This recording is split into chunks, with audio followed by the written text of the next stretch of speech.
Kaugnay po ng nakatakdang pagdalaw ni Pangulong Noynoy Aquino sa kampo ng MILF sa Maguindanao, makakapanayam natin si MILF Vice Chairman for Political Affairs Gadzali Jaafar. Magandang umaga po, Vice Chairman Jaafar.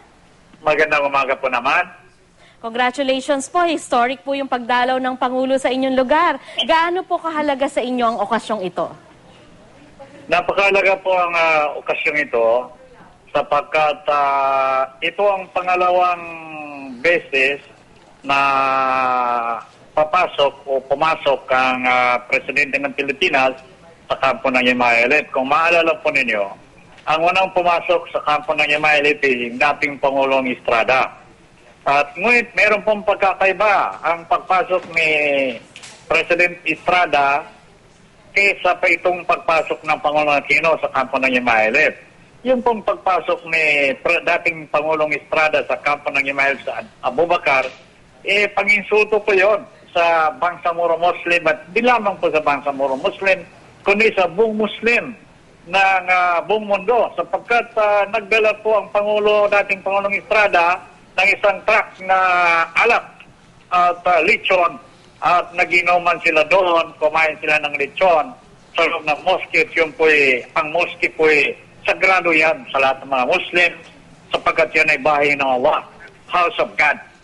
Ngayon, hindi siya pumasok doon para isolve ang Bangsamoro issue.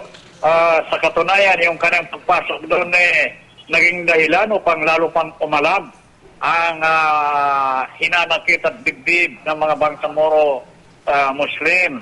At ngayon, yung pagpasok ni Pangulong Aquino sa kampo ng MILF, ang Darapanan, papasok siya upang i-deliver ang kanyang isa sa pangunahin niyang responsibilidad na i-resolve yung pangunahing problema ng grupo ng mga taong sakop ng Pilipinas at pinamumunuan ng Pangulong Aquino.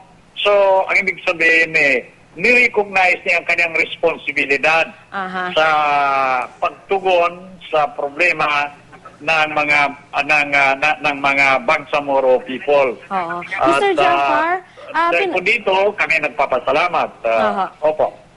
Mr. Jaafar, pinapakita namin nga yung video nung sitwasyon dyan sa kinalalagyan nyo ngayon. Nakita namin na medyo magarbo yata itong pagsalubong sa Presidente. Meron mo ba kayong concern kaugnay naman sa kanyang seguridad dyan?